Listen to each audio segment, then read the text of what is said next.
Hello, everyone. Welcome to the second episode of I'm Finally Out of My Way. We have our guest today, Miss Lashell. I'm Yeah. so used to calling her other name.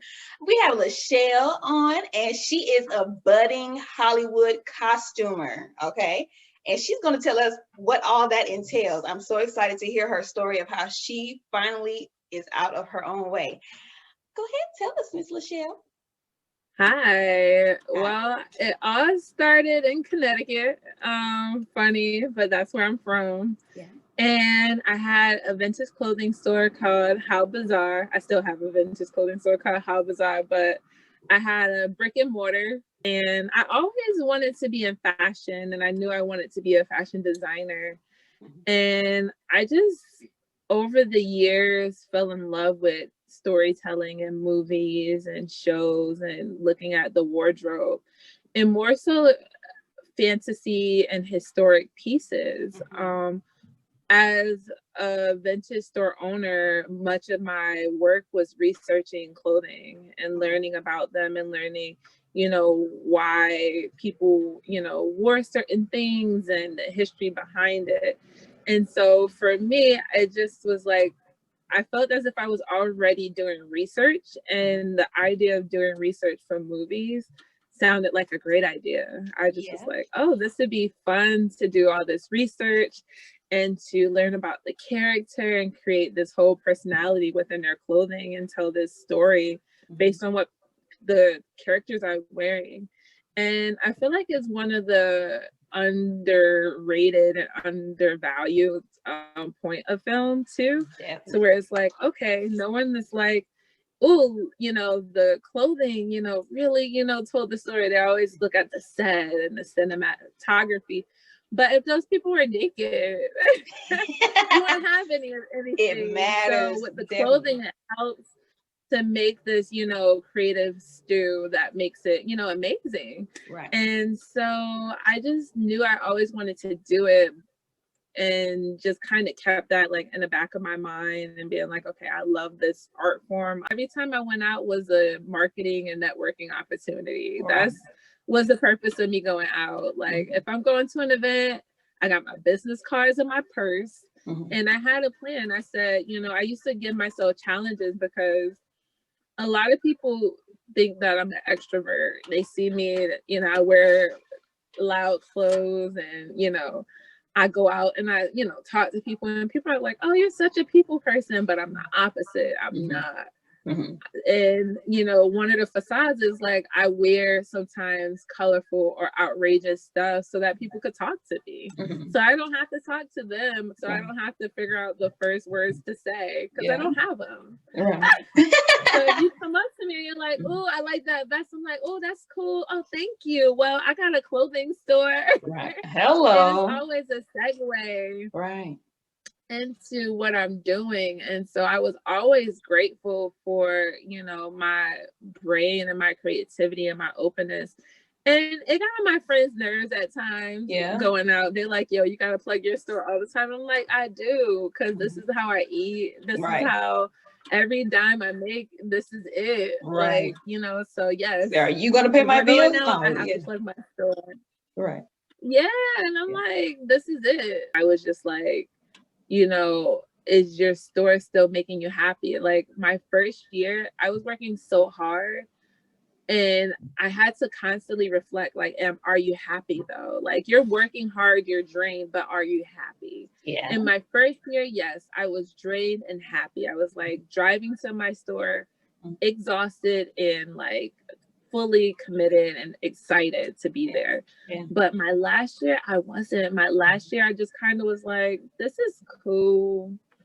Okay, people like it. Am I just doing it for the people? Like, or am I doing it for myself? Mm-hmm. And so I had to kind of like have an ego moment where I Mm-hmm. just like was like, me losing my store might look like failure to people. And do I want to look like failure? Wow. And I had to fight back because it was Yeah. like, there was a store there, it left. Now your store is here. Now you're leaving. Like, are you a failure? And so I had to just kind of talk to myself and be like, girl, these people don't matter. Like, your happiness, that's what we're talking about. Like, you're gonna keep this store to make other people happy. Like, Right. and it hit me like, yo, you want to be a costumer, right? Like, you want to do film, right? Like, you're in California. Like, this is where everything happens. This is Hollywood. Yeah. So I was like, okay, I'm gonna stay. And I just made the decision. It wasn't a plan. I lived in my truck. And I would sell on Melrose in the mornings from like 11 a.m. to around like 6 p.m. until it got dark. And then I would park my truck around the corner. I would get dressed up, looking cool, look on Eventbrite, see what was happening. And I would go to an event and I would do the same thing I did with my clothing store. I would network. I would hand out cards. Hey, I'm trying to be a costumer. Hey, I sell vintage clothing. Check out my website. Check out my email. Like, check out my Instagram. Yeah. Here it is, you know? And so I just constantly did that. When people come up to buy stuff from my truck, hey, what do you do? And, you know, just spark up conversation. One of the people I was talking to was like, oh, my friend's a costumer. I can give you her information now. And so she gave me the information. I was scared. I was scared to call her. Yeah. And so I kept this number for months because I was just nervous. I'm like, this is the opportunity. And like, you just sitting on it. So one day I was just like, you know what? Listening to my self-help books that I have tons of them.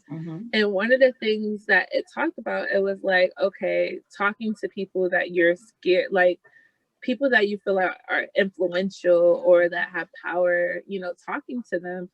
And it's like, what's the worst that could happen for them to not talk to you? They're not talking to you now.